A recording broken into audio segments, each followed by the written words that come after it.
আপনাদের এই কেসটার প্রায়োরিটি ডেটটা কবে ছিল? 2007 সালের জুন মাসের 22 তারিখ। এরপরে এটা অ্যাপ্রুভ কবে হলো ইউএসসিএস থেকে?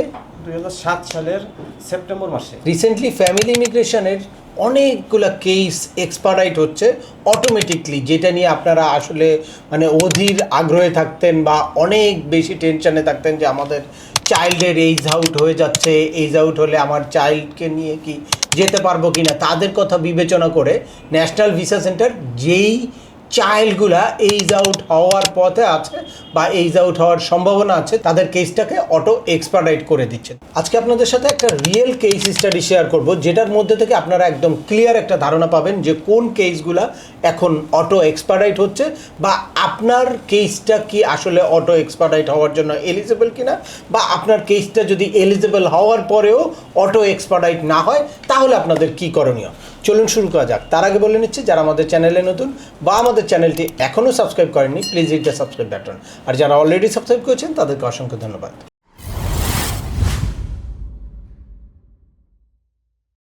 Welcome back. আপনাদের সাথে আছি আমি সিএম আমিনুল বাহার। আমাদের এই চ্যানেলে ইউএসের ফ্যামিলি ইমিগ্রেশনের I-130 পিটিশন ফাইল করা থেকে শুরু করে একেবারে ইন্টারভিউ প্রিপারেশন পর্যন্ত step by step processing related huge informative video আছে। অ্যাট দ্য সেম টাইম বিভিন্ন আপডেটেড ইনফরমেশন আছে। আপনারা যারা যেই টপিক্সে ইন্টারেস্টেড দয়া করে ওই রিলেটেড সকল ভিডিওগুলো দেখবেন। এরপর ছোটোখাটো প্রশ্ন থাকলে ভিডিওর নিচে কমেন্টস করবেন। আর তারপরেও একান্ত কোনো ব্যক্তিগত পরামর্শ বা আমাদের কোনো সার্ভিস নিতে চাইলে ডিসক্রিপশানে থাকা হোয়াটসঅ্যাপ নাম্বারে অ্যাপয়েন্টমেন্ট বুক করে সরাসরি যোগাযোগ করতে পারেন। অ্যাট দ্য সেম টাইম আমাদেরকে ইমেইল করতে পারেন বা আমাদের ওয়েবসাইট, ফেসবুক পেজ এবং ইউটিউব চ্যানেলগুলো ফলো করে সবসময় আমাদের সাথে যুক্ত থাকতে পারেন। এনিওয়ে চলে আসে আজকের মূল আলোচনায়। আজকে আমরা ক্লিয়ারলি দেখব একটা কেস স্টাডি কোন কেসগুলো এখন এক্সপার্ডাইট হচ্ছে।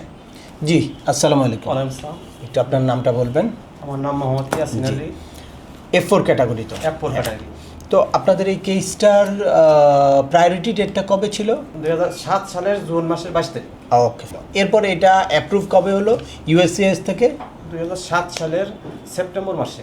আচ্ছা, আপনারা অনেকেই দেখবেন 7 সালের কেসটা গিয়ে 2010-এ গিয়ে অ্যাপ্রুভ হয়, বাট উনি লাকিলি খুব অল্প সময়, এটা service centre to service centre কিছু ভ্যারি করে। তো এরপরে গিয়ে আপনি কেস ক্রিয়েশন লেটারটা কবে পেলেন? এই যে এনভিসি ন্যাশনাল ভিসা সেন্টার থেকে আপনার কেস ক্রিয়েশনটা লেটার আসলো নভেম্বর 2019-এ। এই যে আমরা দেখতে পাচ্ছি। এরপর আপনি ডকুমেন্ট কোয়ালিফাই কবে হয়েছিলেন? 2022 সালের জুলাইয়ের 8 তারিখে। 2022 সালের জুলাইয়ের 8 তারিখে এত দেরি করে ডকুমেন্ট কোয়ালিফাই হলেন? কি সমস্যা হয়েছিল একটু বলবেন আমাদের দর্শকদের উদ্দেশ্যে? 2020 সালে যে করোনা হয়েছিল না, ওই করোনার সময় করোনা আগ দিয়েই কাগজটা জমা দিয়েছিলাম। তো যে উকিলের কাছে কাগজটা জমা দিয়েছিলাম, ওই উকিলে কাগজটা ওইখানে সাপ্লাই করে নাই কিয়া না করাতে আমরা আবার আমার শালা যে মনে করছে যে ডকুমেন্টগুলো সাপ্লাই করছি, কিন্তু করছাল না। পরে 2 বছর পরে যখন আমার কোনো খোঁজ খবর পাইলাম না, আমাদের নিকট আসছিলাম পরামর্শের জন্য। কবে চেক করে 2022-এর এপ্রিলের দিকে। আচ্ছা, তো তখন থেকে আপনি আমার ভিডিও দেখেন? জি জি। আচ্ছা আচ্ছা। তখন আপনি এইটা চেক করে দেখলেন যে না, আসলে ডকুমেন্টগুলো সঠিকভাবে জমাই দেয় নাকি। আচ্ছা, জমাই দেয় নাকি, এই জন্য পরে আপনি ফোন করে আমার পিটিশনারের সাথে কথা বলে আবার করলেন যে তাড়াতাড়ি এটাই করে দেন, এটা কোনো সময় ওভার হয়ে যাচ্ছে। পরে ওই সে আপনার কথা মতো নতুন করে আবার কাগজ জমা দেওয়ার পরে ডকুমেন্ট কোয়ালিফাই হইল 2022 সালের জুলাইয়ের 8 তারিখে। ওকে, ফাইন। জুলাইয়ের 8 তারিখ। তো এখন মানে কবে ডকুমেন্ট কোয়ালিফাই হলে ইন্টারভিউ ডেট পাচ্ছে এটা জানেন আপনারা? 21 সালের অগাস্টে যারা ডকুমেন্ট কোয়ালিফাই হচ্ছে তারা এখন ইন্টারভিউ ডেট পাচ্ছে রেগুলার। হ্যাঁ, তো সেই হিসাবে আপনার কিন্তু ডকুমেন্ট কোয়ালিফাই অনুযায়ী আরও অনেক পরে ইন্টারভিউ ডেট পাওয়ার কথা ছিল, বাট আপনার কেসটা এক্সপার্ডাইট হয়েছে। কীভাবে বুঝছেন আপনার কেসটা যে এক্সপার্ডাইট হয়েছে? এনবিসি থেকে গত 2026-এর ফেব্রুয়ারি 4 তারিখে একটা মেইল পাঠিয়েছে। মেইলে বলছে যে আপনার ছেলের বয়স হয়তো বা 120 দিনেরও কম আসছে। হ্যাঁ, এই জন্য 21 হওয়ার আপনার এই কেস ফাইলটা এক্সপার্ডাইট করা হয়েছে। আচ্ছা আচ্ছা, এই যে আমরা এখানে দেখতে পাচ্ছি কেসে যে 4 তারিখে আপনার কেসটাকে এক্সপার্টাইট করা হয়েছে, এই যে এর সাথে সাথে আপনাকে একটা মেইলও দেওয়া হয়েছে। আর ওর পরে ইউএস এমবাসি ঢাকা থেকে ইউএস এমবাসি ঢাকা কেসটা হাতে পেয়ে তারপর আপনাদেরকে কোনো মেইল দিয়েছে?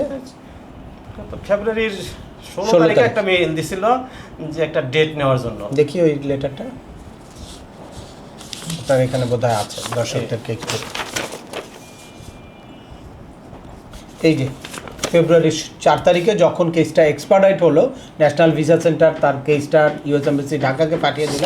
তারপর 16 তারিখে ইউএস এমবাসি ঢাকা ওনাকে একটা লেটার দিয়ে জানিয়েছে, this is an update regarding your immigration visa application, we have receive your case from National Visa Center. Now you are requested to schedule your appointment online. মানে এই চিঠির মাধ্যমে জানিয়েছে যে তারা কেসটা পেয়েছে ন্যাশনাল ভিসা সেন্টার থেকে, এখন আপনার অনলাইনে আপনার অ্যাপয়েন্টমেন্ট ডেটটা নিতে হবে। কিন্তু সেই সময় থেকে উনি চাইলে নিজে নিজে অ্যাপয়েন্টমেন্ট ডেটটা নেওয়ার চেষ্টা করতে পারতো, তাহলে হয়তো আরও একটু আগে আসতো তার ডেটটা, কিন্তু আপনি আর কোনো চেষ্টা করেন নাই, উনি অনলাইনে কোনোভাবে কোনো চেষ্টা করে নাই। তারপর ফেব্রুয়ারির 23 তারিখে জি। আমাদের অ্যাপয়েন্টমেন্ট ডেট দিয়ে দিচ্ছে। এই যে ফেব্রুয়ারির 23 তারিখে ওনার কাছে সরাসরি ইন্টারভিউ লেটার পাঠিয়ে দিয়েছে ইউএস এমবাসি ঢাকা, যখনই তাদের অ্যাভেলেবেল স্লট পেয়েছে।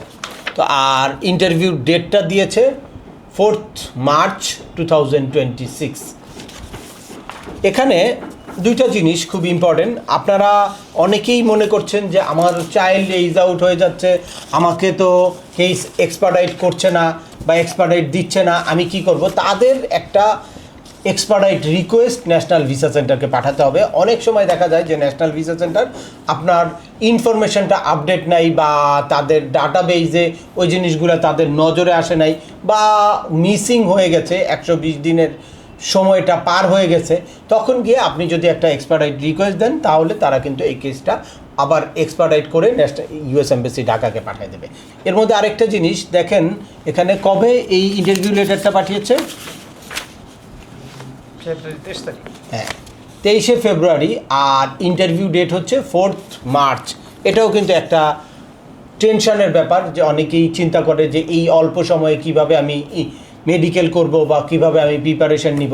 তো এইটা নিয়ে লাস্ট একটা ভিডিও আমি করেছি, আপনারা যারা ওই ভিডিওটা দেখেছেন তারা নিশ্চয়ই বুঝেছেন যে অল্প সময়ে বা সংক্ষিপ্ত সময়ে যদি ইন্টারভিউ ডেট পান, তাহলে কিভাবে আপনারা ইন্টারভিউ প্রিপারেশনটা নেবেন।